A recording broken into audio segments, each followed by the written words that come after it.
Hello and welcome to all of you. शुरू करते हैं, ठीक है। चलिए, सबसे बड़ा दिन सबसे छोटा दिन पूछा जाता है हमेशा, ठीक है। समझिएगा ध्यान से। ये हमारा अगर बात करेंगे तो ये उत्तरी गोलार्ध है, ये वाला, ये गोले का आधा है, ये गोला का आधा है। तो ये उत्तर ऊपर होता है तो उत्तरी गोलार्ध, और नीचे दक्षिण होता है तो दक्षिण गोलार्ध। तो उत्तरी गोलार्ध का सबसे बड़ा दिन कब होता है? तो देखिए ध्यान से, सबसे बड़ा दिन कब का? उत्तरी गोलार्ध का। कब का भाई? उत्तरी गोलार्ध का। तो उत्तरी गोलार्ध का, ठीक है, सबसे बड़ा दिन कब होता है? 21 जून को होता है भाई साहब। कब होता है? 21 जून को। क्योंकि सूरज की किरणें कब? 21 जून के दिन, ठीक है, सबसे ज़्यादा कहाँ पहुँचती हैं? उत्तरी गोलार्ध में पहुँचती हैं, नॉर्दर्न हेमिस्फीयर में पहुँचती हैं, ठीक है। तो 21 जून को सबसे ज़्यादा पड़ती हैं सूरज की किरणें। तो दिन बड़ा होता है और रात छोटी जाती है, ठीक है, याद रखिएगा। दिन भाई बड़ा आता है और रात छोटी हो जाएगी, सीधी सी बात। तो उत्तरी गोलार्ध का सबसे बड़ा दिन होता है 21 जून को। तो एक उत्तरी गोलार्ध का अपोजिट क्या होता है? दक्षिण गोलार्ध। तो सूरज की किरणें 21 जून को यहाँ तक पहुँच रही हैं, लेकिन सबसे कम कहाँ पहुँच रही हैं? सबसे कम दक्षिण गोलार्ध में पहुँच रही हैं। तो सबसे कम अगर दक्षिण गोलार्ध में पहुँच रही हैं सूर्य की किरणें, तो सबसे छोटा दिन 21 जून के ही दिन कहाँ होगा?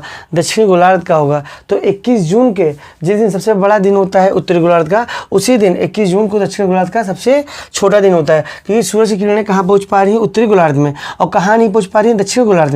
तो जब दक्षिण गोलार्ध में सूर्य की किरणें नहीं पहुँच पाएंगी तो दिन जल्दी ढल जाएगा, तो सबसे छोटा दिन होगा। तो सबसे छोटा दिन 21 जून को होता है, पर दक्षिणी गोलार्ध में सबसे बड़ा दिन होता है 21 जून को उत्तरी गोलार्ध में। इतना चीज़ समझ में आया? अब क्या जरूरी थोड़ी ना, एक समय ऐसा भी आएगा कंडीशन कि ऐसी भी कंडीशन आएगी कि सूरज की किरणें प्रॉपर किस गोलार्ध पे पड़ेगी? तो दक्षिण गोलार्ध पे पड़ेगी। अभी तक कंडीशन क्या था? उत्तरी गोलार्ध पे पड़ रही थी। अब ऐसी कंडीशन आने वाली है कि दक्षिणी गोलार्ध पे पड़ेगी। दक्षिणी गोलार्ध पे पड़ेगी भाई, तो उस दिन सबसे बड़ा दिन होगा। तो सबसे बड़ा दिन दक्षिण गोलार्ध में, सबसे बड़ा दिन दक्षिण गोलार्ध में कब होता है? तो यह घटना होती है, देखिए, सूरज की किरणें 22 दिसंबर के दिन, 22 दिसंबर के दिन सूरज की किरणें, ठीक है, स्ट्रेट आती हैं, पूरा परपेंडिकुलर आती हैं। तो सबसे बड़ा दिन दक्षिणी गोलार्ध में किस दिन होता है? तो 22 दिसंबर होता है भाई साहब। इसको लिख लीजिएगा, 22 दिसंबर होता है। दिख रहा है कि नहीं? ठीक है, दिख रहा है कि नहीं बताइएगा सभी लोग।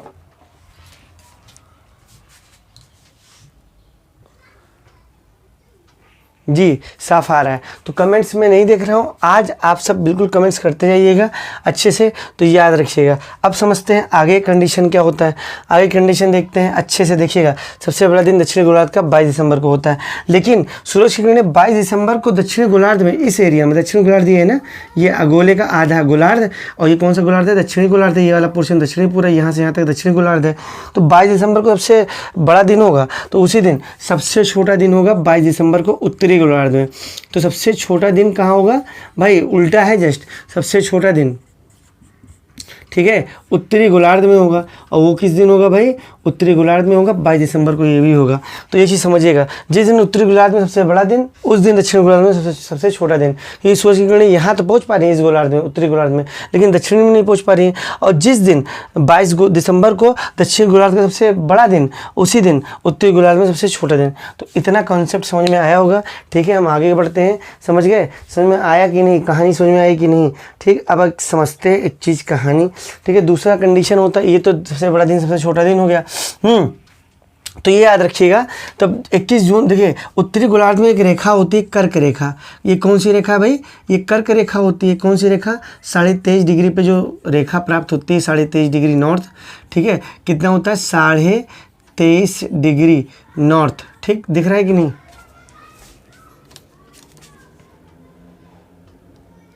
चलिए, 23.5 डिग्री नॉर्थ जो रेखा प्राप्त होती है उसे कर्क रेखा बोलते हैं। तो सूरज की किरणें, ठीक है, जिस दिन सबसे ज़्यादा पड़ती हैं वो कौन सा दिन होता है? 21 जून को। तो उस दिन 21 जून को कौन सा दिन मनाया जाता है? तो 21 जून को कर्क संक्रांति मनाई जाती है। कौन सी संक्रांति मनाई जाती है भैया? कर्क संक्रांति मनाई जाती है। तो सबसे बड़ा दिन जब, ठीक है, होता है, ठीक है, याद रखिएगा, 21 जून को उत्तरी गोलार्ध में। तो उस दिन यहाँ ना लिख के मैं यहाँ पे लिख दे रहा हूँ, ठीक है। सबसे बड़ा दिन जब 21 जून को होता है किस गोलार्ध में? उत्तरी गोलार्ध में। तो उस दिन कौन सी संक्रांति मनाई जाती है? ठीक है, कर्क संक्रांति। क्योंकि कर्क रेखा पर ही सूरज की किरणें पड़ती हैं। और दक्षिण गोलार्ध में कौन सी रेखा होती है? तो ये मकर रेखा होती है। तो 22 दिसंबर के दिन क्या होती है? सूरज की किरणें प्रॉपर सबसे ज़्यादा पड़ती है किस पर? इस मकर रेखा पर, इस मकर रेखा पर पड़ती हैं। इसीलिए 22 दिसंबर को जो दिन मनाया जाता है, 22 दिसंबर को मनाया जाने वाला दिन जो होता है वह मकर संक्रांति होता है। क्या होता है? मकर संक्रांति होता है। तो इतनी चीज़ें आपको समझ में आई होंगी, आई होप। चलिए, इसको लिख लीजिएगा, ठीक है, ये अलग से, ठीक। तो कर्क संक्रांति, ठीक है, 21 जून को मनाया जाता है, क्योंकि सूरज की किरणें उत्तरी गोलार्ध के कर्क रेखा पर सीधी और लंबवत पड़ती हैं, तो कर्क रेखा पर पड़ रही हैं, तो कर्क संक्रांति समर सॉलिस्टिक बोलते हैं। और 22 दिसंबर के दिन दक्षिण गोलार्ध में सबसे ज़्यादा सूरज की किरणें पड़ती हैं, दक्षिण गोलार्ध के मकर रेखा पर, इसीलिए उस दिन मकर संक्रांति मनाया जाता है। चलिए आगे बढ़ते हैं, ठीक है। ये कंडीशन सबसे बड़ा दिन सबसे छोटा दिन होता है। दूसरा कंडीशन देख लो भाई साहब, बहुत ज़बरदस्त है, ठीक है, समझना तो पड़ेगा ही, ठीक, ध्यान से देखो, ठीक है, धीरे धीरे करके ख़त्म कर देंगे आपका कॉन्सेप्ट, ये जो दिक्कतें हैं सब सही हो जाएगी। चलिए चीज़ों को समझिएगा अच्छे से। अब सबसे देखिए, दिन रात बराबर से क्वेश्चन आता है, यानी कह सकते हैं दिन इज इक्वल टू रात, जितना दिन उतना रात, यानी 12 घंटे का दिन 24 घंटे का दिन होता है, तो जितना दिन है उतना रात है, समझिएगा। यानी सूरज की किरणें, देखिए दिन रात जब बराबर होता है उस घटना को क्या बोलते हैं, अगर क्वेश्चन आएगा, जब दिन और रात बराबर होता है उस घटना को विषुव बोलते हैं। क्या बोलते हैं भाई, उस घटना को विषुव बोलते हैं, इसे बोलते हैं इक्विनॉक्स। क्या बोलते हैं भाई, इक्विनॉक्स। तो बताइए, जब दिन इक्वल टू रात, मतलब दिन भी बराबर और रात दोनों बराबर होती है, उस घटना को विषुव यानी इक्विनॉक्स बोलते हैं। इक्विनॉक्स से निकल के आ रहा है इक्वेटर लाइन, इक्वेटर से निकल रहा है इक्विनॉक्स। इक्वेटर का मतलब क्या होता है, भूमध्य रेखा। तो अब मेरी बातें समझ में आ रही होगी, ये कौन सी रेखा है, 0 डिग्री रेखा को भूमध्य रेखा भी बोलते हैं, शून्य रेखा भी बोलते हैं, महानवृत्त के नाम से भी जाना जाता है, विषुवत रेखा बोलते हैं। जब सूरज की किरणें भूमध्य रेखा, यहाँ पे फिर लिख देता हूँ विषुवत रेखा या भूमध्य रेखा बोलो या क्या, विषुवत रेखा पर, ठीक है, सूरज की किरणें, ये सन है, ठीक, जब सूरज की किरणें सीधी, ठीक है, और लंबवत किस रेखा पर पड़ती है, भूमध्य रेखा यानी विषुवत रेखा पर। विषुवत रेखा को क्या बोलते हैं, इक्वेटर लाइन। क्या बोलते हैं, इक्वेटर यानी विषुवत, और लाइन मतलब रेखा। तो विषुवत रेखा पर पड़ रही ना, तो विषुवत में अगर ता हटा दो तो क्या बचा, विषुव तो बचा, तो इसीलिए इस घटना का नाम रख दिया गया विषुव रख दिया गया। क्या रख दिया गया, विषुव रख दिया गया। चीज़ों को समझिएगा, ठीक। अब देखिएगा ये कब कंडीशन होती है, दिन रात बराबर घटना, एक विषुव की घटना कब होती है, तो ये 2 बार होती है। ये घटना कितनी बार होती है, 2 बार होती है, यानी कह सकते हैं 2 दिन होती है। ये 2 दिन का समय है, जब ये दिन, जितना दिन होता है उतना रात होती है लगभग। वह कब होता है, तो याद रख लो 21 मार्च, ठीक, और 23 सितंबर। 21 मार्च और 23 सितंबर, ठीक है, 21 मार्च और 23 सितंबर।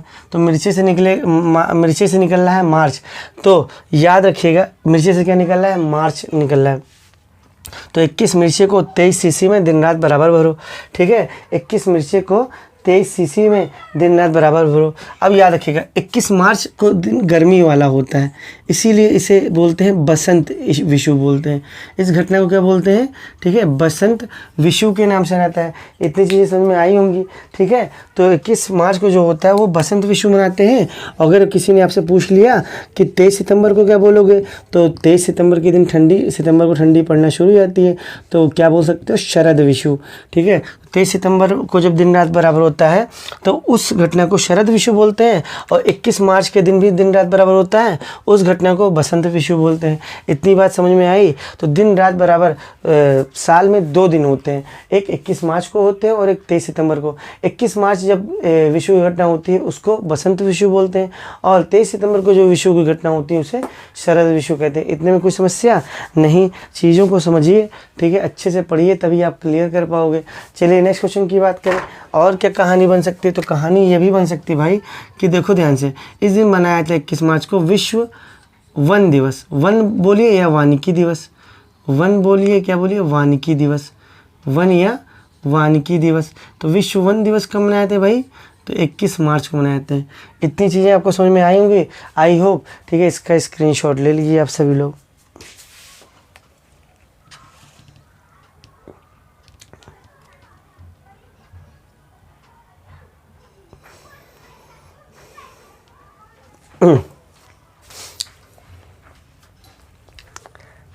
चलिए भाई, ठीक है। अब कुछ क्वेश्चंस एक बार फिर रिवाइज के माध्यम से आपको मैं समझाना चाहता हूँ। समझिएगा चीज़ों को, तभी आप कर पाओगे, नहीं तो दिक्कतें बढ़ जाएंगी। अच्छे से पढ़ोगे तो अच्छे से कर लोगे। चलिए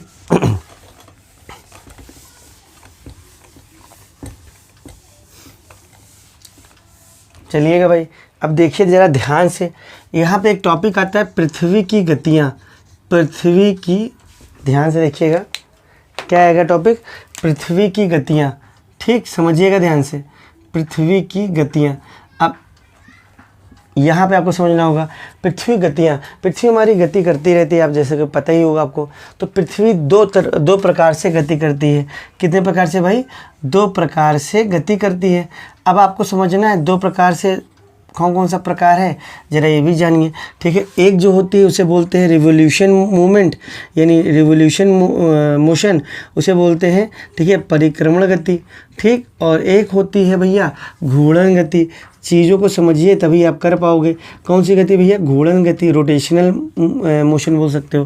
ठीक है, रोटेशनल मोशन, घूर्णन गति और परिक्रमण गति। अब अगर किसी ने पूछ लिया इन दोनों में अंतर बेसिकली क्या होता है, तो सबसे बड़ा अंतर तो यही होता है कि यह सूर्य के चारों ओर, देखिए हम परिक्रमा लगाते हैं ना, मंदिर जाते हैं तो मंदिर के चारों ओर, भगवान के चारों ओर परिक्रमा लगाते हैं। वैसे पृथ्वी हमारा जानते हैं ग्रह है, पृथ्वी ग्रह ही तो है। ग्रह क्यों बोला गया? ग्रह किसे बोला जाता है? जो सूर्य के चारों ओर चक्कर लगाए उसे ग्रह बोलते हैं। तथा मतलब जैसे कि बुध, शुक्र, पृथ्वी, मंगल, बृहस्पति, शनि, अरुण, वरुण, ठीक है, ये सब पृथ्वी के चारों, सूर्य के चारों चक्कर लगाते हैं, इसीलिए इन सभी 8 ग्रहों को ग्रह बोलते हैं। ठीक है, याद रखिएगा।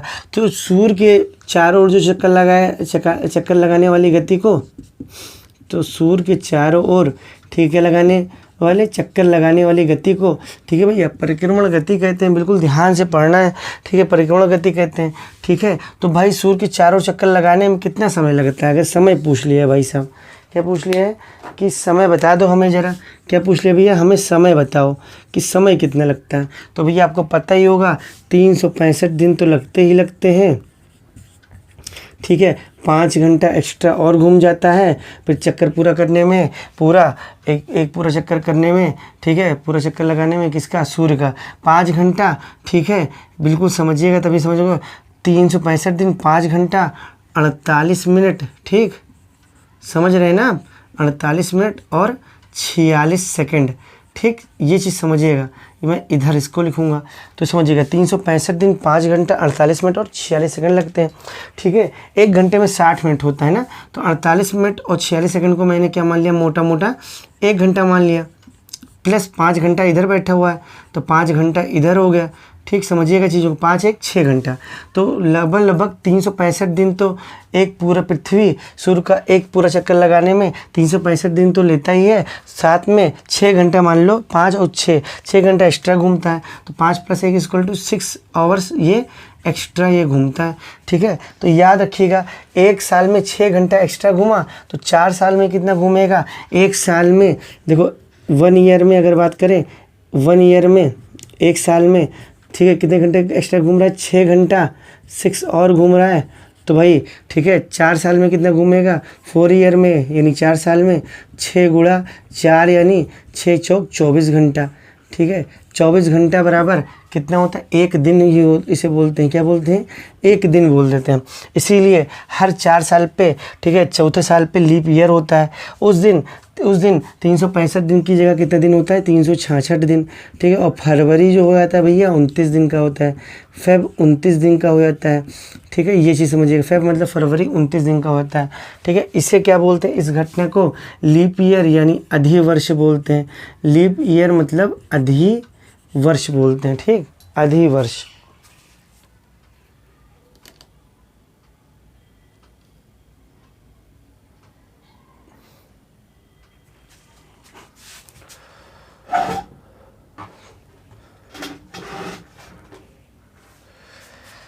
चलिए, दिख रहा होगा आपको। ठीक, तो ये समझिएगा। अब 1 साल में परिक्रमण गति कितने, देखिए समझिएगा ध्यान से, चीज़ों को समझिएगा तभी आप कर पाओगे। ठीक, देखिए ध्यान से। अब साल में होता क्या है? देखिए 1 साल में क्या होता है? 1 साल में भाई क्या होता है? जाड़ा, गर्मी, बरसात, ठीक है, ठंडी, यानी ऋतु परिवर्तन। ऋतु परिवर्तन का मतलब गर्मी होना, ठंडी होना, इसको क्या बोलते हैं? ऋतु परिवर्तन, यानी मौसम का बदलाव। देखो 1 ही साल में तो होता है। 1 साल में गर्मी भी आती है, ठंडक भी आती है, बरसात भी होती है। ठीक है, तो ऋतु परिवर्तन की घटना, क्वेश्चन आएगा ऋतु परिवर्तन की घटना, ठीक है, ये किसके कारण होती है? तो ये पृथ्वी के, ठीक है, परिक्रमण गति के कारण होती है। जैसे कि, ठीक है, जैसे कि हम अगर बोल लें गरम, गर्मी, ठीक, जैसे हम बोल दें ठंडी, ठीक है, ये सब सारी जो घटना होती है परिक्रमण गति के कारण होती है। अब इसका आप स्क्रीनशॉट ले लिए होंगे। अब हम आगे की ओर बढ़ते हैं, ठीक है, हमारा काफिला आगे की ओर बढ़ता है, ठीक है, याद रखिएगा नेक्स्ट क्वेश्चन की तरफ, ठीक, नेक्स्ट क्वेश्चन की तरफ बढ़ता है। चलिए अब ध्यान से देखिएगा, घूर्णन गति, घूर्णन को क्या बोलते हैं? रोटेशनल, घूर्णन क्या बोलते हैं भाई? रोटेशनल, ठीक, और गति को क्या बोलते हैं? मूवमेंट, गति को क्या बोलते हैं? मूवमेंट, ठीक है, याद रखिएगा, रोटेशनल मूवमेंट, ठीक है, याद रखिएगा। चलिए ये क्या होता है? जब सूर्य के चारों चक्कर लगाए, जब पृथ्वी सूर्य के चारों चक्कर लगाए उसे परिक्रमण गति। लेकिन पृथ्वी का अपना एक एक्सेस है, पृथ्वी का अपना एक अक्ष है। जब पृथ्वी अपने अक्ष के चारों लगाए, चक्कर लगाए, जब पृथ्वी अपने अक्ष के चारों, अक्ष यानी एक्सेस, अपने अक्ष के चारों ओर क्या लगाए? अब अक्ष के चारों ओर, अक्ष के चारों ओर क्या लगाए? चक्कर लगाए, ठीक है। तो उस गति को बोलेंगे, जिस गति से लगा रहा होगा उस गति को बोलेंगे घूर्णन गति, ठीक है। तो याद रखिएगा। और अपने अक्ष के चारों ओर का चक्कर लगाने में कितना समय लगता है अगर पूछ लेगा, जैसे क्वेश्चन पूछ लिया कि परिक्रमण गति में इतना समय लगता है, तो घूर्णन गति में कितना लगेगा? तो याद रखिएगा 23 घंटा प्लस 56 मिनट, मैं लिख दे रहा हूँ, प्लस 4 सेकंड, प्लस 4 सेकंड, और 60 मिनट बराबर है, ठीक है। 60, ये 56 मिनट है, 56 मिनट 4 सेकंड, इसको 60 मिनट के करीब है तो इसको 60 मिनट मान लिया। और 60 मिनट बराबर कितना क्या होता है? 60 मिनट बराबर 1 घंटा होता है। तो ज़रा देखो, 23 घंटा ये था प्लस 1 प्लस ये, 23 घंटा ये था प्लस 1 घंटा ये, तो 23 से कितना हो गया? 24 घंटा। कितना घंटा हो गया? 24 घंटा हो गया, समझे कि नहीं? ठीक है, 23 से 24 घंटा हो गया। तो एक दिन में मोटा मोटा मान लेते हैं कितना होता है? 24 घंटा होता है। वैसे एग्जैक्ट इतना ही समय लगाता है पृथ्वी अपने अक्ष के चारों ओर चक्कर लगाने में। अब भाई एक दिन में इससे कौन सी घटना होगी? तो एक दिन में होता क्या है घटना अगर पूछा है तो भाई एक दिन में क्या होता है? एक दिन में होता है क्या? एक दिन में दिन भी होता है, दिन, और एक दिन में रात भी होती है। तो दिन रात की घटना क्वेश्चन पूछाएगा। दिन रात की घटना, जैसे अभी रात हो गई ना, अभी रात हो गई है, कल जैसे सूर्योदय होगा फिर दिन हो जाएगा। तो जो सूर्योदय हो रहा है, सूर्यास्त हो रहा है, दिन रात की जो घटना हो रही है, दिन हो रहा है, एक दिन में 24 घंटे में दिन भी होता है, 24 घंटे में रात होती है। तो पृथ्वी के किस गति कारण? तो ये याद रखिएगा, घूर्णन गति कारण होता है। किस गति कारण होता है भैया? घूर्णन गति कारण होता है। इसीलिए अब ये 24 घंटे रोज होता है ना, हर एक रोज होता है, हर एक रोज होता है, इसीलिए इसे दैनिक गति के नाम से जाना है, ठीक है, डेली मोशन के नाम से। दैनिक मतलब रोज, रोज का मतलब डेली, ठीक है, दैनिक गति के नाम से जाना जाता है। और अगर हम किसकी बात कर लें, परिक्रमण गति की, तो ये याद रखिएगा, परिक्रमण गति की बात करें तो समझिएगा चीज़ों को। परिक्रमण गति 1 साल में लग रहा है, देखिए 1 साल लग रहा है, तो इसे एनुअल मोशन यानी इसे हम वार्षिक गति के नाम से जानते हैं। किस गति के नाम से जानते हैं भाई? इसे वार्षिक गति के नाम से जाना जाता है। तो मौसम बनाइए, कैसा लग रहा है बताइएगा, ठीक है, बहुत ध्यान से बताइएगा। चलिए, तो इतना समझ में आया कि नहीं? चलिए, समझ में आया होगा आपको। चलिए स्क्रीनशॉट ले लीजिए इसका आप सभी लोग।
चलिए ठीक है, आपने लिख लिया होगा। चलिए स्क्रीनशॉट ले लिया होगा। चलिए आगे बढ़ते हैं, ठीक है। ध्यान से देखिएगा तभी आप सब कर पाओगे, ठीक है, याद रखिएगा।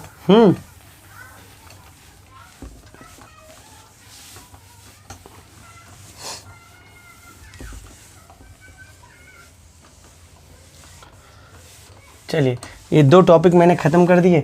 अब 2-3 क्वेश्चन मैं आपसे पूछ ले रहा हूँ, बताइएगा भाई साहब सभी लोग। चलिए, विश्व का सबसे बड़ा नदी द्वीप का नाम क्या है, अगर पूछ लिया जाएगा विश्व का सबसे बड़ा नदी द्वीप, चलिए बताइएगा विश्व का सबसे बड़ा नदी द्वीप का नाम क्या है। चलिए पहला क्वेश्चन आपके सामने ये रहा, विश्व का सबसे बड़ा नदी द्वीप का नाम बता दीजिए, ठीक है। अगर एक क्वेश्चन और पूछा जाएगा आंसर देते रहिए कमेंट सेक्शन में। नेक्स्ट क्वेश्चन की बात करेंगे, ठीक है। याद रखिए विश्व का सबसे बड़ा द्वीपों का समूह क्या है, विश्व का सबसे बड़ा, ठीक है, द्वीपों का समूह कौन सा है, ठीक है। चलिए बताइएगा सभी लोग, द्वीपों का समूह किसे बोलते हैं, ठीक है। कमेंट्स कर रहे होंगे, देखते हैं आप सबका। चलिए बताइएगा विश्व का सबसे बड़ा, ठीक है, द्वीपों का समूह किसे कहते हैं, ठीक है। चलिए बताइएगा सभी लोग।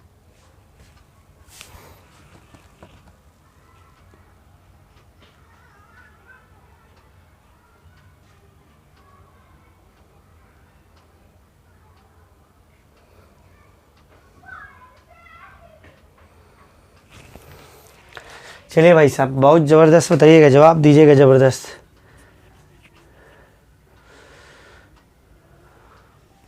चलिए ठीक, आंसर आ गया होगा। तो विश्व का सबसे बड़ा नदी द्वीप मैंने बताया था, ठीक है। याद रखिएगा विश्व का सबसे बड़ा नदी द्वीप कौन सा है भाई, तो ये है आपका हाँ, सबसे बड़ा नदी द्वीप की अगर बात करूँ मैं तो ये माजुली है।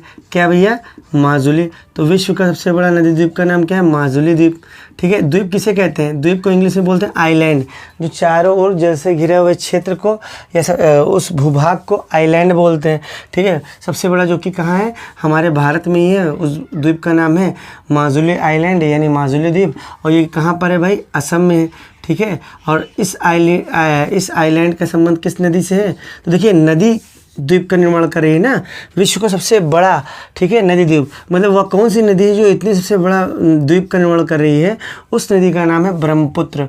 तो खुद बता रहा है नदी द्वीप है, नदी द्वारा निर्मित द्वीप है, नदी द्वारा बनाई गई द्वीप है, तो उस द्वीप का नाम है ब्रह्मपुत्र। क्या है भैया, ब्रह्मपुत्र नदी, ठीक है। चलिएगा समझिएगा एक चीज़ को, तभी आप कर पाओगे, ठीक, समझिएगा चीज़ों को, ठीक है। और एक क्वेश्चन पूछा है विश्व का सबसे बड़ा द्वीपों का समूह कहाँ पर मिलेगा, सबसे बड़ा द्वीप, द्वीप ही द्वीप, द्वीप द्वीप द्वीप द्वीप, ये समूह बना लेगा, समूह बना लेगा ऐसे करके, वो मिलेगा आपको इंडोनेशिया में। कहाँ मिल जाएगा भैया, इंडोनेशिया में। चीज़ों को समझेंगे तभी आप आंसर कर पाओगे। तो इंडोनेशिया, याद रखिएगा इंडोनेशिया, ठीक है। विश्व का सबसे बड़ा द्वीपों का समूह इंडोनेशिया। इंडोनेशिया में सर्वाधिक आपको क्या देखने को मिलेंगे, तो सर्वाधिक आपको देखने को मिलेंगे, ठीक है, मुस्लिम, ठीक है। सर्वाधिक किसकी संख्या देखने को मिलेगी भाई, तो मुस्लिम। तो सबसे ज़्यादा मुस्लिम कहाँ है, ठीक है, तो इंडोनेशिया में, ठीक है।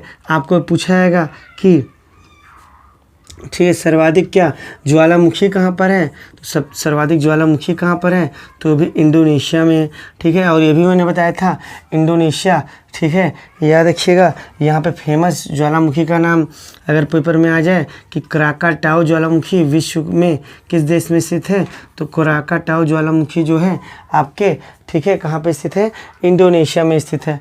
चलिए इतना चीज़ आप कवर कर लीजिए, जल्दी आगे बढ़ते हैं। सभी लोग स्क्रीनशॉट ले लीजिए सभी लोग।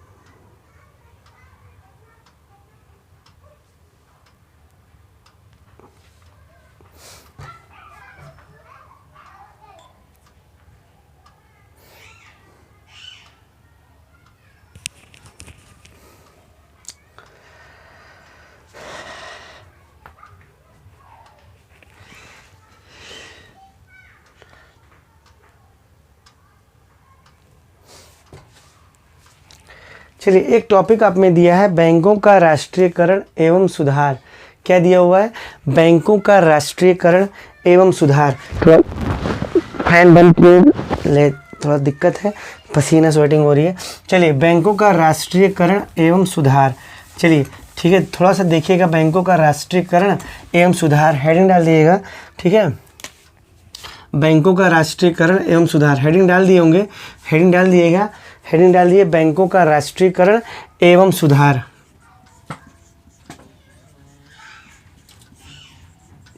बैंकों का राष्ट्रीयकरण एवं सुधार। चलिए, बैंकों का राष्ट्रीयकरण एवं सुधार। चलिए ठीक है, तो पहला मैं एक चीज़ बेसिकली पॉइंट बनाता हूँ एसबीआई का। ठीक है, समझिएगा किसका मैं बेसिकली पॉइंट बनाता हूँ, एसबीआई का। ठीक है, एसबीआई का बोलते हैं, क्या बोलते हैं, state bank of India, full form जैसे कि सबको पता है। ठीक है, स्टेट बैंक ऑफ इंडिया। ठीक, इतनी चीज़ें आपको पता ही होगी, स्टेट बैंक ऑफ इंडिया के नाम से जाना जाता है। इसकी कहानी है, एसबीआई की कहानी क्या थी, मैंने बताया था। सबसे पहले भारत का पहला बैंक जब मतलब कि अभी तक वर्तमान में जो काम कर रही है सबसे पुराना बैंक तो एसबीआई मानती है, अपने को कहती है। 1806 का समय था। 1806 में खोला गया था बैंक ऑफ कलकत्ता। क्या खोला गया था भैया, बैंक ऑफ कलकत्ता। ठीक है, बैंक ऑफ कलकत्ता खोला गया था, जिसे हम बैंक ऑफ कलकत्ता नॉर्मली बोल देते हैं। ठीक है, फिर क्या हुआ, कलकत्ता एक पश्चिम बंगाल का एक राजधानी है कलकत्ता। ठीक है, उन्होंने अंग्रेज़ों ने सोचा कि इसका कलकत्ता नाम ना रखकर, ठीक है, नाम बदल लिया जाए इसका। तो नाम बदल लिया जाए, तो नाम बदला गया। ठीक, नाम बदला गया और सोचा क्या रखा जाए, तो पूरा पूरा राज्य के नाम से क्यों ना रख दें, ये तो शहर का नाम है। ठीक है, इससे ज़्यादा लोग प्रभावित होंगे। ठीक है, तो 1809 का समय आया। ठीक है, इसका नाम बदल गया और इस 1809 में इसका नाम रखा गया बैंक ऑफ, लिखा ही हुआ है बैंक ऑफ। ठीक है, क्या रखा गया, बंगाल रख दिया गया, बैंक ऑफ बंगाल रख दिया गया। ठीक, फिर कहा गया ये तो हम पश्चिमी साइड, पूर्वी साइड में है। देखिए बंगाल आपका कहाँ पर है भाई, बंगाल आपका, ठीक है, ये यहाँ पर है, पूरब साइड है, ये पूरब है। तो सोचा उन्होंने, ठीक है, चलते हैं, लो पूरब तो खोल ही दिया, लो पश्चिम की तरफ भी खोलते हैं बैंक। तो क्या हुआ भाई, 1809 के बाद 1840 का समय आया। 1840 में, ठीक है, बैंक ऑफ बॉम्बे खोला गया। क्या खोला गया, बॉम्बे, यानी बॉम्बे शहर है किसका, महाराष्ट्र के बॉम्बे में खोला गया। अब कहे थोड़ा पश्चिम, पूरब हो ही गया, पश्चिम हो गया, अब दक्षिण चलते हैं। ठीक है, तो यहाँ पर आपको जानते होंगे मद्रास, यानी चेन्नई से बोलते हैं। ठीक है, 1843 का समय आया। कब आया, 1843 का। ठीक है, याद रखिएगा, ये समय आया बैंक ऑफ मद्रास के ओपन होने का। तो बैंक ऑफ मद्रास भी ओपन कर दिया गया, तमिलनाडु के शहर है। ठीक है, यहाँ पे तो याद रखिएगा। फिर क्या हुआ भाई, इन सब की चाल पता चलने लगी अंग्रेज़ों की कि ये हमसे सोना चाहते हैं, बदले में हम करेंसी तो ले रहे हैं। करेंसी तो कभी भी बन सकती है लेकिन सोना नहीं बनाया जा सकता है।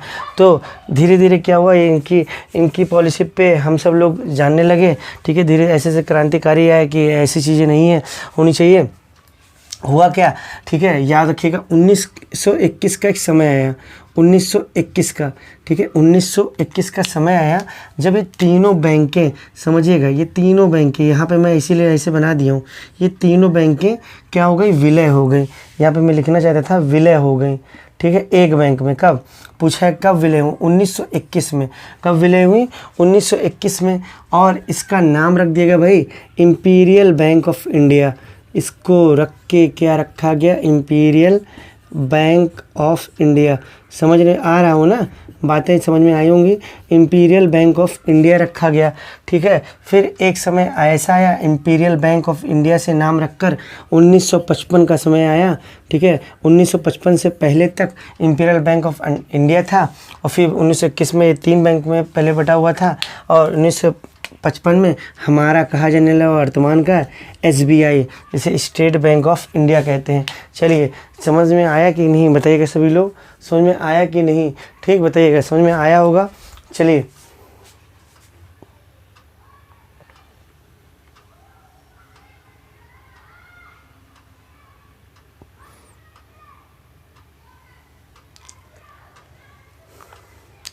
चलिए, देश का सबसे बड़ा बैंक भी कहलाता है, आपको पता ही होगा। देश का, भारत का सबसे बड़ा, देश का सबसे बड़ा बैंक है, ठीक है, एसबीआई। और बैंकों का बैंक किसे कहते हैं, तो वो हो जाएगा आपका आरबीआई हो जाएगा। बैंकों का bank, bankers of bank RBI, और देश का सबसे बड़ा बैंक क्या होता है, एसबीआई कहते हैं। ठीक है, एसबीआई। तो ये पूछा जा सकता है एसबीआई का पूर्व नाम क्या था, तो एसबीआई का पूर्व नाम था imperial bank of India, imperial bank of India. तो ये कहानी है इसकी, समझ के बताइएगा सभी लोग। हाँ, एसबीआई का अगर मुख्यालय पूछ ले, हेडक्वार्टर बता दीजिए मुझे, हेडक्वार्टर, HQ मतलब हेडक्वार्टर यानी मुख्यालय, तो ये मुंबई है भाई। तो इसका हेडक्वार्टर कहाँ पर है भाई, मुंबई शहर में है। तो याद रखिएगा चीज़ों को, तभी समझ पाएंगे। चलिए आगे बढ़ते हैं।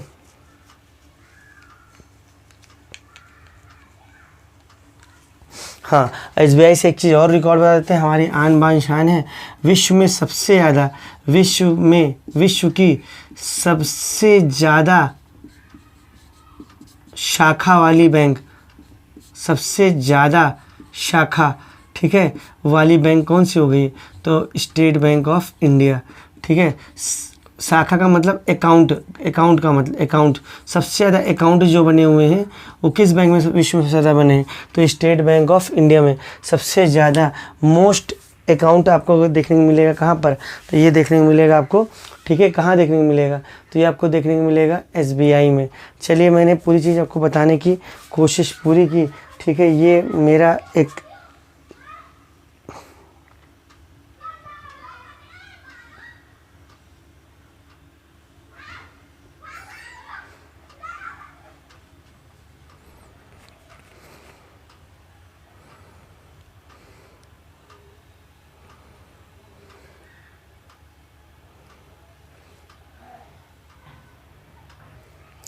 चलिए भाई शुरू करें, आगे चलते हैं। ठीक है, इतना आप लिख लिए होंगे, फिर हम आगे बढ़ते हैं। ठीक है, स्क्रीनशॉट ले लिया होगा आपने, चलिए राइट डाउन कर रहे होंगे। चलिए आगे बढ़ते हैं। ठीक, इतनी कहानी हुई एसबीआई की। ठीक है, अब कहानी करते हैं किसकी, थोड़ा आरबीआई की। और जो क्वेश्चन रहेंगे बच्चे कुच्चे और जो मुझे लगेगा वो आपको मैं पढ़ाऊँगा आरबीआई से। किससे भाई, आरबीआई से। चलिए, ज़्यादा समय नहीं है, बस इंपॉर्टेंट तरह से पढ़ा दे रहा हूँ। ठीक है, याद रखिए आरबीआई जिसे क्या बोलते हैं, reserve bank of India, reserve bank of India के नाम से जाना जाता है। याद रखिएगा, रिजर्व बैंक ऑफ इंडिया। ठीक है, this is known as bankers of bank, यानी बैंकों का बैंक के नाम से भी किसे जाना जाता है, तो याद रखिएगा बैंकों का बैंक। तो बैंकों का बैंक किसे कहते हैं भाई साहब, तो बैंकों का बैंक भी कहते हैं किसे, आरबीआई को कहते हैं। समझिए वो चीज़ों को समझिएगा, तभी आप कर पाओगे अच्छे से। चलिए,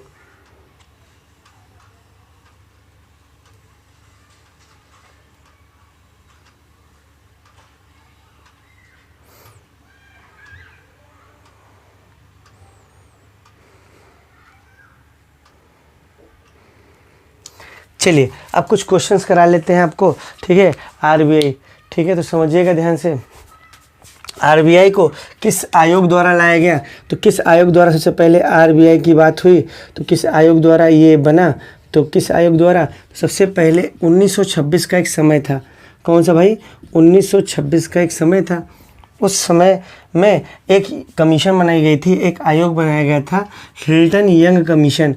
क्या नाम है भैया, हिल्टन यंग। ठीक, समझिएगा, कमीशन यानी कमीशन का मतलब क्या होता है, आयोग। कमीशन का मतलब क्या होता है, आयोग।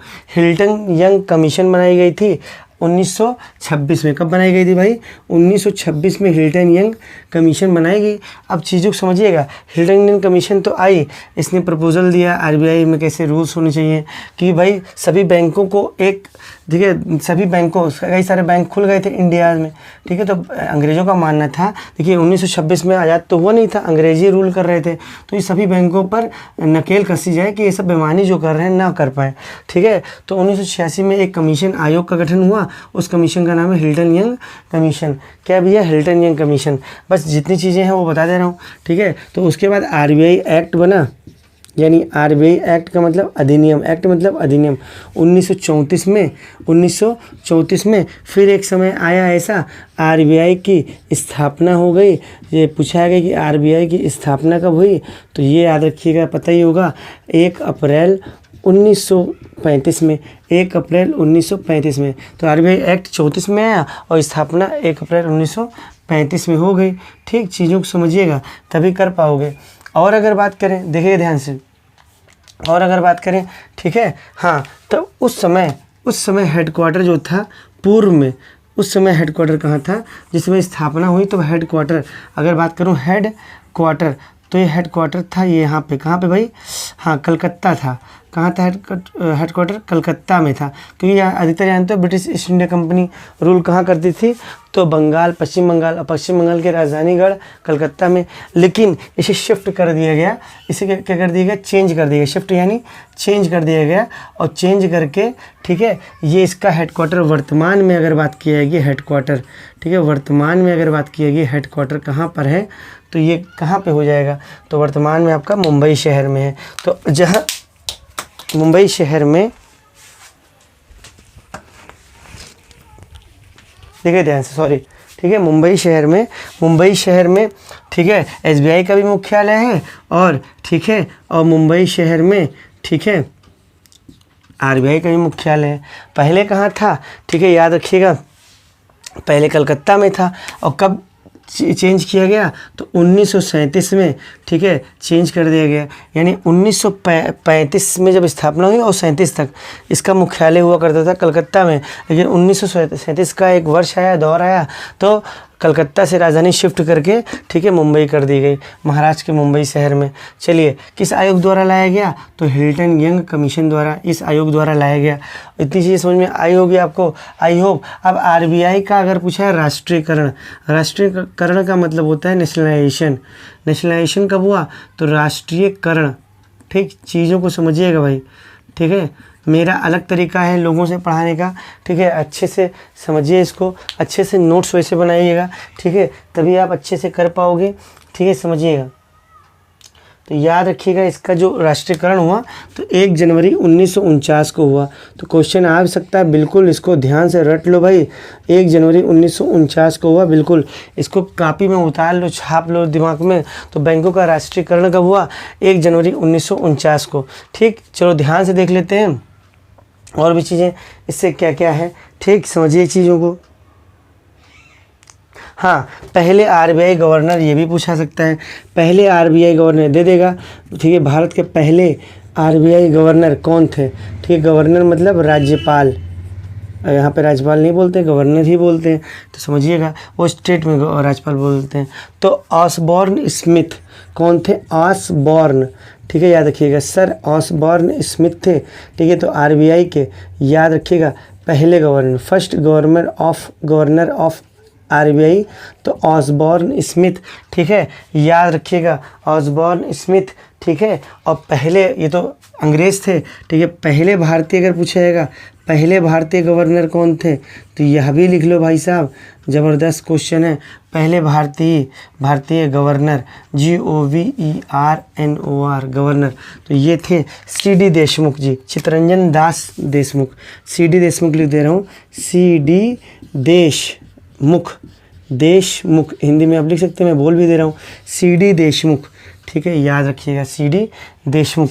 इतनी चीज़ें कहानी समझ में आई होंगी, आई होप। बताइए कैसा लग रहा है, अच्छा लग रहा है कि नहीं, ठीक है, कहानी समझ में आ रही कि नहीं, ठीक है, चीज़ों को समझेंगे तभी कर पाओगे, ठीक है। बहुत मेहनत लग रहा है मुझे पढ़ाने में, समझाने में, ठीक है, अच्छे से समझिए, ठीक है।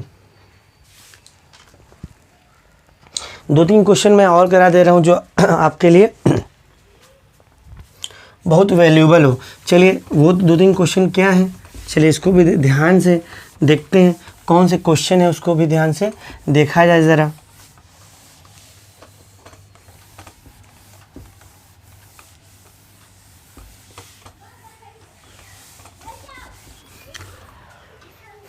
चलिए भाई, अब थोड़ा देखते हैं, ठीक है, समझिएगा चीज़ों को, ठीक। अब कुछ क्वेश्चंस हैं जो आपको समझना चाहिए, ठीक है। जैसे क्वेश्चन आएगा, यूरोप बैंक प्रणाली द्वारा,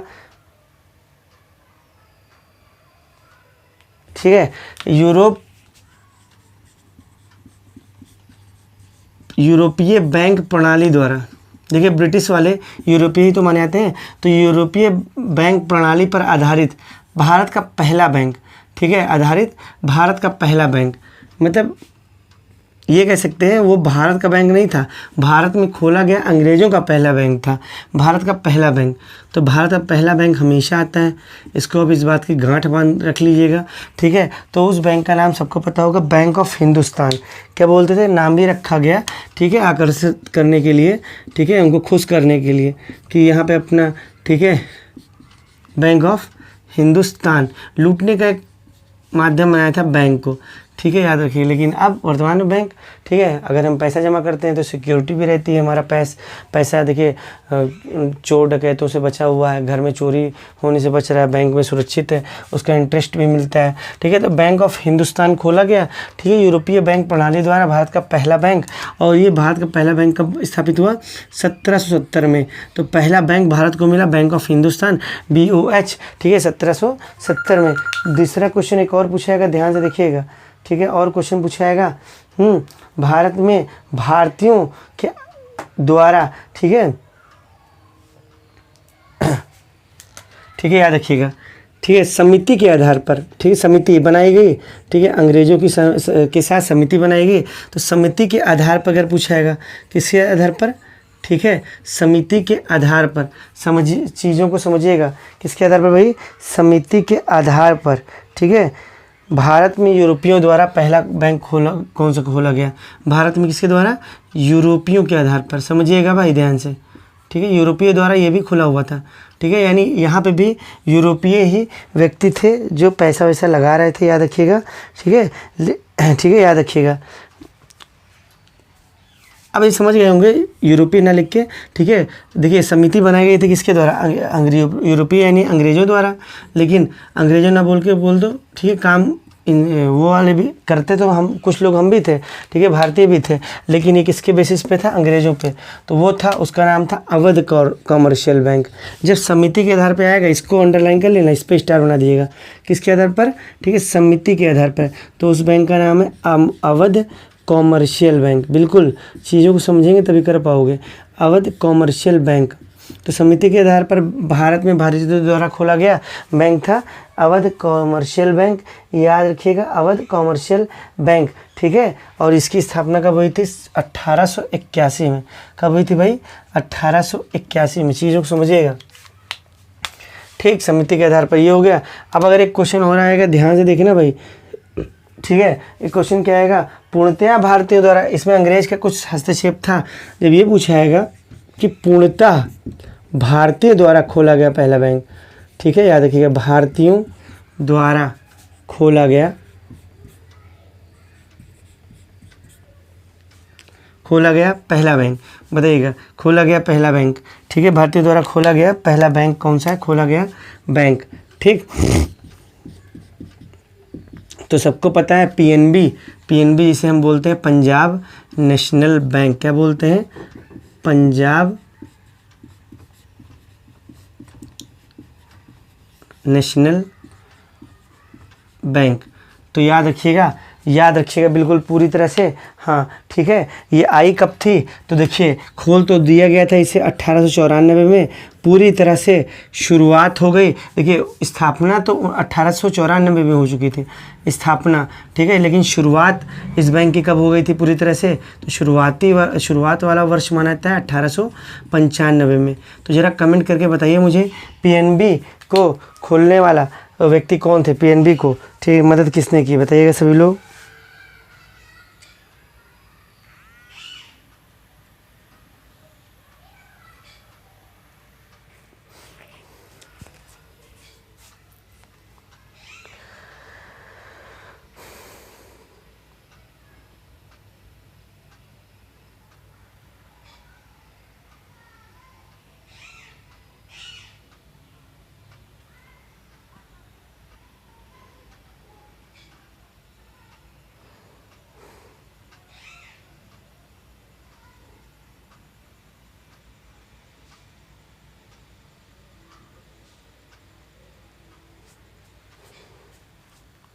चलिए, तो इसके फाउंडर कौन थे अगर बात की जाएगी पीएनबी के, तो लाला लाजपत राय, यहाँ पे मैं लिख दे रहा हूँ, क्या नाम है इनका, लाला लाजपत राय, ठीक है। तो इसके फाउंडर कौन थे, तो याद रखिएगा लाला लाजपत राय जी इसके फाउंडर हैं, तो बिल्कुल भैया ध्यान से पढ़ना है, तभी चीज़ों को कर पाओगे। लाला लाजपत राय, ठीक है, चीज़ों को समझिएगा तभी आप कर पाओगे। लाला लाजपत राय, ठीक।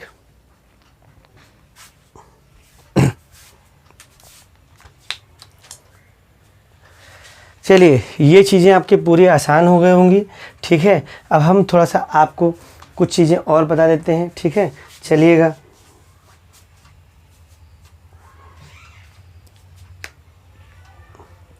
चलिए ठीक है, कुछ उत्तर प्रदेश को भी ले लेते हैं, यूपी स्पेशल से कुछ क्वेश्चन टॉपिक ले लेते हैं, ठीक है। चलिए, उत्तर प्रदेश से स्पेशल कुछ टॉपिक ले लेते हैं।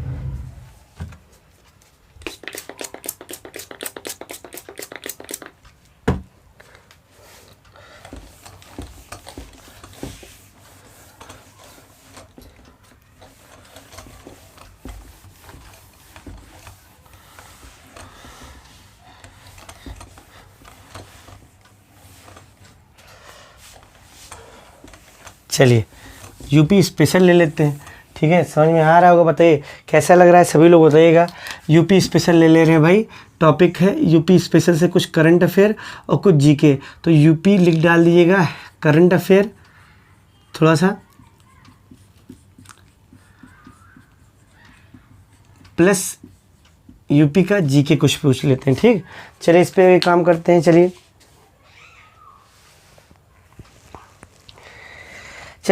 क्वेश्चन पूछा जाएगा, जेतवन विहार कहाँ स्थित है। चलिए, कितना बढ़िया क्वेश्चन है, जेतवन विहार कहाँ स्थित है बताइएगा, ठीक है। तो जेतवन विहार कहाँ स्थित है, तो बहुत बढ़िया क्वेश्चन है। तो जेतवन विहार जो है तो यूपी के, ठीक है, याद रखिएगा, श्रावस्ती में स्थित है। यूपी में कहाँ, यूपी किस ज़िले में, तो श्रावस्ती में जेतवन विहार स्थित है। बिल्कुल ध्यान से याद आया कि नहीं, ठीक है। और बिल्कुल समझिएगा, श्रावस्ती में स्थित है, ठीक है। और जेतवन विहार को बोला क्या आता है, ठीक है, बिल्कुल ध्यान से देखिएगा। जेतवन विहार को बोला क्या आता है, तो जो बौद्ध धर्म के जितने फ़ैन होते हैं, फॉलोअर होते हैं, तो बौद्ध धर्म के जो अनुयायी होते हैं, अनुयायी का मतलब, ठीक है, बौद्ध धर्म के जितने फॉलोअर होते हैं, तो बौद्ध धर्म के फॉलोअर का अर्थ होता है, हिंदी में मीनिंग होती है अनुयायी, ठीक है। तो याद रखिए, जैन धर्म, बौद्ध धर्म के, ठीक है, याद रखिएगा, अनुयायियों का केंद्र माना जाता है। याद रखिएगा, बौद्ध धर्म के अनुयायियों, फॉलोअर का केंद्र किसे माना जाता है, तो जेतवन विहार को, ठीक है, फॉलोअर का केंद्र माना जाता है, अनुयायियों का केंद्र, शिष्य। तो जैन धर्म, बौद्ध धर्म को मानने वाले, बौद्ध धर्म के जो फॉलोअर होते हैं, यानी बौद्ध धर्म को मानने वाले जो शिष्य होते हैं, उनका केंद्र माना जाता है जेतवन विहार। और जो कि कहाँ स्थित है ये जेतवन विहार, तो यूपी के श्रावस्ती ज़िले में स्थित है। बिल्कुल चीज़ों को समझिएगा, ठीक है। अगर एक पूछाएगा, जैन और बौद्ध धर्म का केंद्र बिंदु किसे कहते हैं, ठीक है, बोथ, मैंने पढ़ाया भी था। बौद्ध की बात कर ले अगर हम, और जैन की बात कर लें, बौद्ध और जैन धर्म के अगर हम बात करें, बौद्ध और जैन धर्म का केंद्र बिंदु किसे कहते हैं, ठीक है। अगर देखिए, दोनों अब धर्म आपका अलग से दिया हुआ है, केंद्र बिंदु किसे कहते हैं, आने की प्रबल संभावना है, तो याद रखिएगा, उसको बोलते हैं कौशाम्बी। किसे बोलते हैं भैया, कौशाम्बी। बिल्कुल ध्यान से देखिएगा, कौशाम्बी, ठीक है, याद रखिएगा। तो बौद्ध और जैन धर्म का केंद्र बिंदु कौशाम्बिक बोलते हैं। कौशाम्बी किसके लिए फेमस है, सर्वाधिक केला का उत्पादन, ठीक है, याद रखिएगा, सर्वाधिक केले का उत्पादन, ठीक है, सर्वाधिक केले का उत्पादन, प्रोडक्शन कहाँ होता है, तो कौशाम्बी में होता है। तो का से केला, तो का से केला, तो का से कौशाम्बी, ठीक है, याद रहेगा ना, का से केला तो का से कौशाम्बी, ठीक है। लेकिन केला महोत्सव कहाँ मनाया जाता है, तो याद रखिए, केला महोत्सव, ठीक है, याद रखिए, केला महोत्सव उत्तर प्रदेश के ही ज़िले में मनाया जाता है। का से केला, तो का से कुशीनगर, ठीक है, याद रखिएगा पूरी चीज़ों को, कुशीनगर में मनाया जाता है, ठीक है। केला फेस्टिवल, बनाना फेस्टिवल, ठीक है, कुशीनगर में मनाया जाता है, जो कि यूपी का ही ज़िला है। तो यूपी के कुशीनगर में ही मनाया जाता है केला महोत्सव। लेकिन ठीक है, लेकिन सर्वाधिक केले का उत्पादन कहाँ होता है, कौशाम्बी में होता है। और कौशाम्बी एक सेंटर है किसका, बौद्ध धर्म और जैन धर्म का केंद्र बिंदु, ठीक, कौशाम्बी को ही माना जाता है। इतनी चीज़ समस्या नहीं होगी, समझ में आ गया होगा। चलिए, एक चीज़ और पूछा जाता है, ठीक है, बौद्ध धर्म यानी महात्मा बुद्ध जो है, महात्मा बुद्ध, ठीक है, महात्मा बुद्ध को जो ज्ञान प्राप्ति हुई उसको क्या बोलते हैं, ठीक है। तो ज्ञान जो बात करते हैं, ज्ञान के लिए जो संबंध अगर होगा, ज्ञान का जो संबंध होगा, ठीक है, याद रखिएगा। उसको क्या बोला जाता है, जो ज्ञान देते थे सबको, उसको बोलते थे धर्म चक्र प्रवर्तन। ठीक है, याद रखिएगा। तो ये कहाँ पे बोला जाता है, याद रखिएगा, सारनाथ को। कहाँ पे, ये सारनाथ को। और सारनाथ को ही क्या बोलते हैं, इस स्थान को, सारनाथ स्थान को बोलते हैं धर्म के बारे में, ठीक है, ज़्यादा मोटिवेट करते थे। वो किस जगह पे मोटिवेट करते थे सबसे ज़्यादा, ठीक है, तो सबसे ज़्यादा इन्होंने धर्म के बारे में प्रचार प्रसार फैलाया सारनाथ में भी। तो उस क्षेत्र को ही इसलिए बोल देते हैं धर्म चक्र प्रवर्तन के नाम से जाना जाता है। ठीक है, धर्म चक्र प्रवर्तन। और ठीक है, कुशीनगर, यहाँ पे मैं लिख दे रहा हूँ, महात्मा कुशीनगर जो है ये फेमस है। महात्मा बुद्ध यहाँ पे, ठीक है, महात्मा बुद्ध यहाँ पर अपने आप को त्याग दिए। ठीक है, महात्मा बुद्ध की क्या, मृत्यु का संबंध अगर बात की गई, ठीक है, याद रखिएगा। ठीक, तो ये कहाँ पे, तो इसका संबंध है कहाँ पे हुआ, ठीक है, ये कुशीनगर में हुआ। तो इस घटना को क्या बोलते हैं, इस घटना को महापरिनिर्वाण बोलते हैं। क्या बोलते हैं, महापरिनिर्वाण बोला जाता है, याद रखिएगा, महापरिनिर्वाण बोला जाता है। तो जहाँ पे धर्म को प्रचार प्रसार या एजुकेशन से संबंधित क्षेत्र उनका बोला गया सारनाथ, इसीलिए सारनाथ को बोलते हैं धर्म चक्र प्रवर्तन। और जहाँ पे अपने देह को त्यागे मृत्यु हुई, जहाँ पे उस स्थान का नाम है कुशीनगर, और कुशीनगर को बोला जाता है महापरिनिर्वाण। चलिए, बौद्ध धर्म के सापेक्ष में बता रहा हूँ, ठीक है, बौद्ध धर्म लिखा है। ठीक है, चलिए, समझ में आ गया होगा।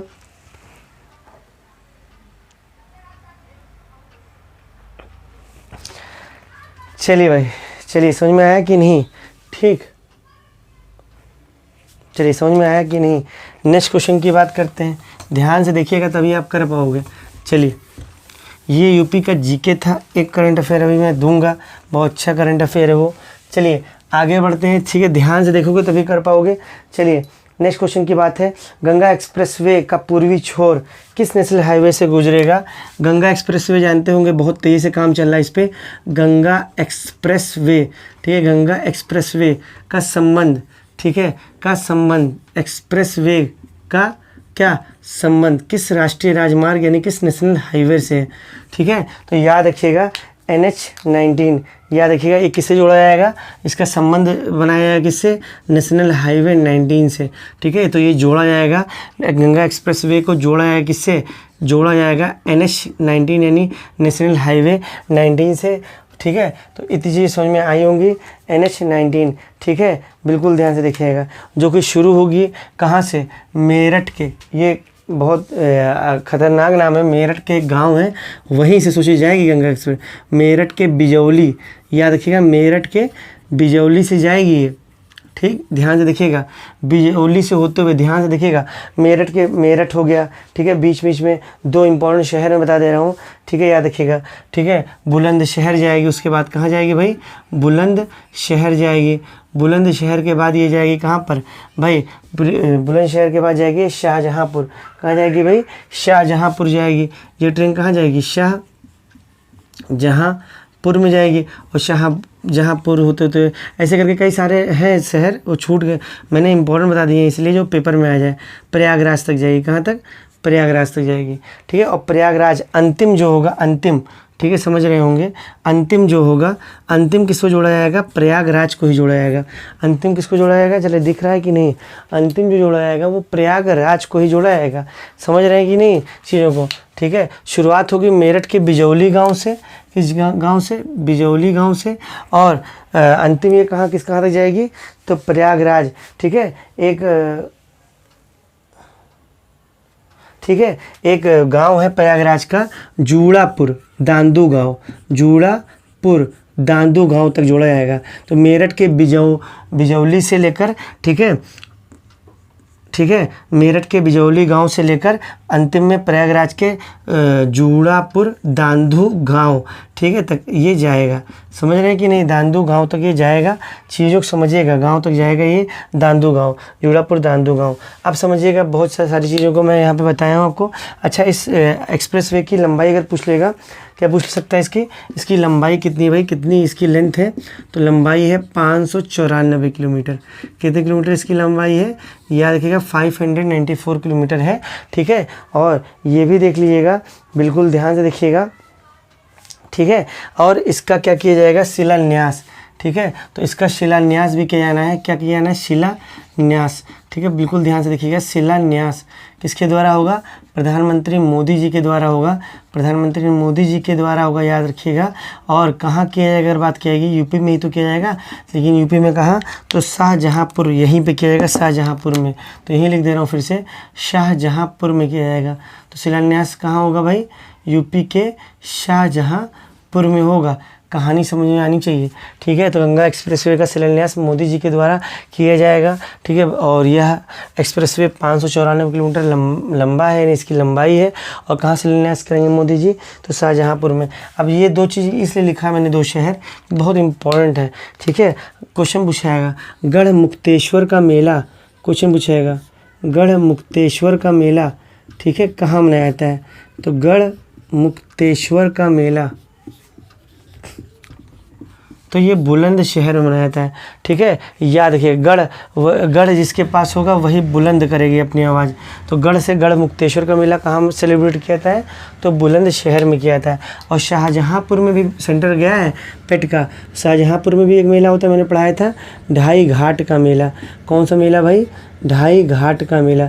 यही ढाई घाट में ही, ठीक ऐसा सॉरी, यही शाहजहाँपुर में ही मोदी जी गंगा एक्सप्रेसवे, जो कि जिसकी लंबाई 594 किलोमीटर है, इसका शिलान्यास करेंगे, ठीक है। चलिए इतना लिख लीजिएगा। तो गढ़ मुक्तेश्वर का मेला मनाया जाता है, ठीक है, उत्तर प्रदेश के बुलंदशहर शहर में, ठीक है, ज़िले में। और शाहजहाँपुर में ढाई घाट का मेला मनाया जाता है, ठीक है। इतनी चीज़ समझ में आई होंगी, आई होप। चलिए ठीक है, फिर आगे बढ़ते हैं कुछ।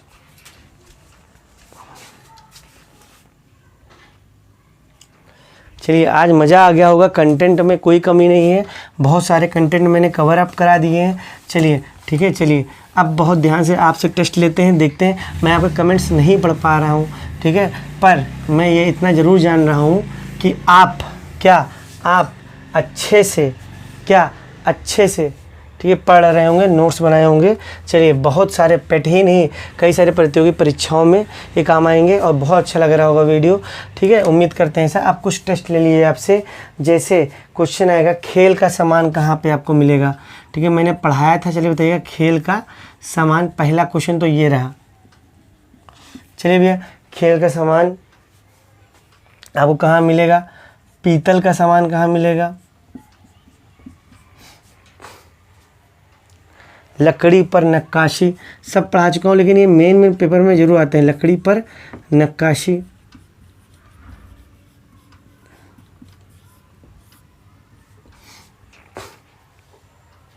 चलिए दिया सलाई के लिए कहाँ मिलेगा, दिया सलाई को बोलते हैं माचिस।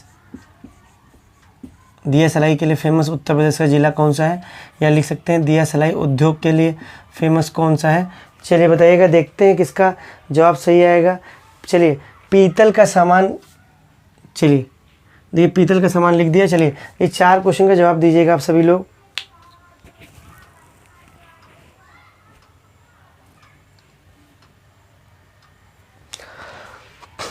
चलिए ऑप्शन आ गया होगा आपका। चलिए मैं बता देता हूँ, दिया सलाई का मतलब होता है माचिस। दिया सलाई को क्या बोलते हैं भाई, माचिस बोलते हैं, ठीक है। और इस माचिस में जो साइड में जो जलने वाला होता है, देखते हैं जिसे जलाते हैं, उसमें क्या होता है, रेड फास्फोरस होता है। क्या यूज़ किया था भाई, रेड फास्फोरस यूज़ किया था। बिल्कुल ध्यान से देखिएगा, रेड फास्फोरस। दिया सलाई को मतलब माचिस, और दिया सलाई से माचिस से लोग बर जाते हैं, तो बर से क्या हो जाएगा, तो बर से बरेली हो जाएगा। बर से क्या हो जाएगा भैया, बरेली, ठीक है, याद रखिएगा बरेली, बर से बरेली, बरेली, ठीक है। सूरमा के लिए फेमस है, ठीक है, सूरमा के लिए फेमस है, और साथ साथ बरेली सूरमा के लिए साथ साथ क्या, हाँ बरेली की बर्फ़ी के लिए भी फेमस है, याद रखिएगा। बासे बरेली तो बासे बर्फ़ी, पिक्चर भी आई थी मूवी बरेली की बर्फ़ी, ठीक है, याद रखिएगा। तो माचिस में जो आग लगती है वो रेड फास्फोरस के कारण ही लगती है। खेल का सामान सबको पता होगा, मेरठ। खेल का सामान क्या फेमस है, मेरठ, याद रखिएगा, ठीक है। बिल्कुल ध्यान से देखिएगा, मेरठ को कहते हैं, याद रखिएगा, ठीक है। बहुत ध्यान से देखिएगा, मेरठ को किन शहरों के नाम से नाता है, याद रखिएगा। इसे क्रांति, देखिए 1857 की क्रांति यहीं से शुरू हुई थी ना, तो इसे क्रांति नगरी के नाम से नाता है। तो यूपी के किस नगर को, क्रांति नगर या किस शहर को क्रांति नगरी के नाम से जाना है? ठीक है, तो मेरठ। ठीक है, एक क्वेश्चन और है, कैंची नगरी के नाम से किसे जाना जाता है? कैंची, सबसे ज़्यादा कैंची आपको कहाँ देखने को मिलेगा? तो मेरठ में ही देखने को मिलेगा। कैंची नगरी के नाम से मेरठ मशहूर है।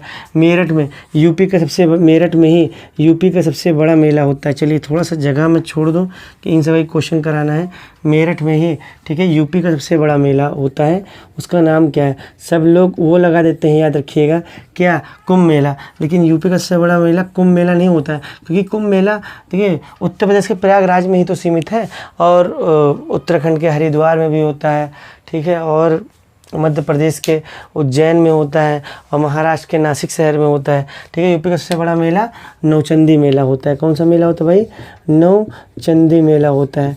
ठीक है, याद रखिए, यूपी का सबसे बड़ा मेला नौचंदी मेला। तो नौचंदी मेला, एक क्वेश्चन तो ये बनेगा, यूपी का सबसे बड़ा मेला का नाम क्या है? तो नौचंदी मेला। ठीक है, किस जिले में मनाया जाता है? तो मेरठ में। और अगर क्वेश्चन पूछें चलिए, ठीक है, याद रखिएगा, पीतल की सामान, पीतल का सामान आपको मिलेगा, सबको पता है, मुरादाबाद में मिलेगा। कहाँ मिलेगा? मुरादाबाद। और मुरादाबाद जानते हो कि बिरयानी के लिए भी फेमस है, हैदराबाद बिरयानी, और दूसरे नंबर पे मुरादाबादी की बारी आती है। ठीक है, मुरादाबाद हो जाएगा। ठीक है, लकड़ी पर नक्काशी के लिए फेमस कौन है? तो इसका आंसर यहाँ लिख दे रहा हूँ, लकड़ी पर जो नक्काशी, लकड़ी कुछ भी आ जाए, नक्काशी आ जाए, तुरंत आप लगा दीजिएगा, ठीक, सहारनपुर। क्या लगाएंगे? सहारनपुर, जो कि उत्तर प्रदेश का उत्तरी जिला है। उत्तर प्रदेश का कौन सा जिला? उत्तरी जिला है भाई साहब। ठीक है, मैंने सारा डाउट इस पर क्लियर कराया था। यूपी का सबसे उत्तरी जिला कहलाता है। सा से सहारनपुर, देखिए सा से सहारनपुर है, तो सा से कौन सा मेला होता है? तो सा से शाकंभरी मेला होता है। शाकंभरी मेला कहाँ मनाया जाता है? तो सा से शाकंभरी मेला, तो सा से सहारनपुर, शाकंभरी में सहारनपुर। कागजवा, ठीक है, कागजवा, ठीक है, लकड़ी उद्योग के लिए फेमस है। कागजवा लकड़ी उद्योग के लिए उत्तर प्रदेश से कौन सा शहर फेमस है?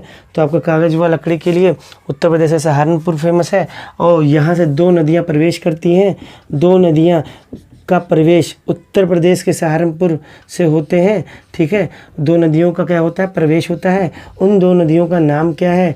तो याद रखिएगा, वो दो नदियां हैं, एक यमुना नदी प्रवेश करती है, तो पूछा है कि यमुना नदी उत्तर प्रदेश में जब सबसे पहली बार इंटर करती है, ये रिवर जब सबसे पहले उत्तर प्रदेश में इंटर करती है, यानी प्रवेश करती है, तो कहाँ पर करती है? सहारनपुर। और इसी की सहायक नदी है, यमुना की सहायक नदी हिंडन नदी। कौन सी नदी? हिंडन नदी। ठीक है, हिंडन नदी यमुना की। और ये दोनों नदियाँ आपस में मिलती, ये दो सहायक नदी हैं, इसका मतलब हिंडन नदी जाके किससे मिल जाती है? यमुना से। जो दो नदियाँ आपस में मिल जाए, ये जो एक नदी ऐसे आ रही है, एक नदी ऐसे बह रही है, जो दो नदियाँ आपस में मिल जाए वो एक दूसरे की सहायक नदी होती है। ये कहाँ मिलती हैं? तो गौतम फॉर जी, बुद्ध का बी, और एन का नगर, गौतम बुद्ध नगर, इसका नया नाम क्या रखा गया है? नोएडा। तो कहाँ मिलती हैं? ये दोनों नदियाँ प्रवेश तो करती हैं उत्तर प्रदेश के सहारनपुर जिले से। यमुना नदी और हिंडन नदी का प्रवेश कहाँ से होता है? सहारनपुर से। लेकिन यमुना की सहायक नदी, ठीक है, हिंडन नदी, ये दोनों मिलती कहाँ से, कहाँ पे मिलती है? तो गौतम बुद्ध नगर में मिलती है।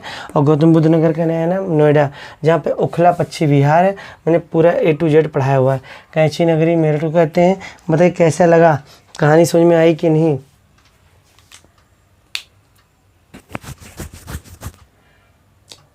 हाँ, अगर कैंची का शहर जब पूछ ही लिया है तो मैंने पढ़ाया भी था, बताया भी था, रामपुरी चाकू। ठीक है, तो चाकू, रामपुरी का मतलब रामपुर। चाकुओं का शहर किसे बोलते हैं? तो उत्तर प्रदेश के किस शहर को चाकुओं का शहर बोलते हैं? तो आपको नो एनी डाउट, पिक्चर में अमिताभ बच्चन भी डाले थे, ये रामपुरी छुरी है। बहुत लोग बोलते हैं डायलॉग में, तो रामपुर को बोला जाता है। याद हो कि नहीं? ठीक है, समझ में आया कि नहीं? चलिए, समझ में आया कि नहीं? इतनी चीज़ें आपको समझ में आई?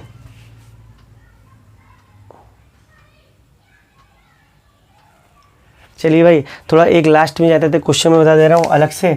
ठीक है, बोनालू पर्व मैंने पढ़ाया था। बोनालू, बोनालू, देखिए तोड़ के पढ़ना है। बोनालू, बौना बौना मत समझिएगा। बोनालू, बोनालू में छुपा है आलू। आलू को क्या किया जाता है? तला जाता है ना। तो बोनालू पर्व है, फेस्टिवल है, ये मनाया जाता है कहाँ पर? तो पूछेगा बोनालू पर्व या महोत्सव, पर्व ही अधिकतर लगेगा इसके आगे, लेकिन पर्व या महोत्सव जो भी बोल दीजिए। तो बोनालू में छुपा है आलू। आलू को तला जाता है ना, चिप्स बनाई जाती है, तला जाता है। तो बोनालू में छुपा है आलू। बोनालू में छुपा आलू, तो बोनालू पर्व कहाँ मनाया जाता है? तो तेलंगाना में मनाया जाता है। कहाँ मनाया जाता है भैया? तेलंगाना में मनाया जाता है। बिल्कुल ध्यान से देखिएगा, बोनालू पर्व तेलंगाना में मनाया जाता है, बिल्कुल ध्यान से देखिएगा, ठीक है। स्पेशली ये कहाँ? स्पेशली तेलंगाना का अभी भी जो राजधानी है हैदराबादी है, 2024 तक ये रहेगी। तेलंगाना के हैदराबाद और हैदराबाद योजक चिन्ह बीच में बना दे रहा हूँ, और सिकंदराबाद यहाँ पे मनाया जाता है, ठीक है, याद रखिएगा। हैदराबाद और सिकंदराबाद में मनाया जाता है, तेलंगाना में, तेलंगाना के हैदराबाद सिकंदराबाद में मनाया जाता है बोनालू पर्व, ठीक है। और ये स्पेशली किसके लिए मनाया जाता है, याद रखिएगा। तो बोनालू पर्व महादेवी काली जी के लिए मनाया जाता है, महादेवी के लिए मनाया जाता है, याद रखिएगा। किसके लिए मनाया जाता है? महादेवी, महाकाली देवी के लिए मनाया जाता है, महाकाली देवी के लिए। तो याद रखिएगा, महाकाली देवी के लिए पूछा जाएगा भारत में कौन सा पर्व या त्यौहार मनाया जाता है? तो बोनालू पर्व मनाया जाता है, ठीक है। तो बताइए कैसा लगा आप सबको, ठीक है। बहुत सारी जानकारी मिली होगी, ठीक है, बहुत अच्छा लगा होगा आपको।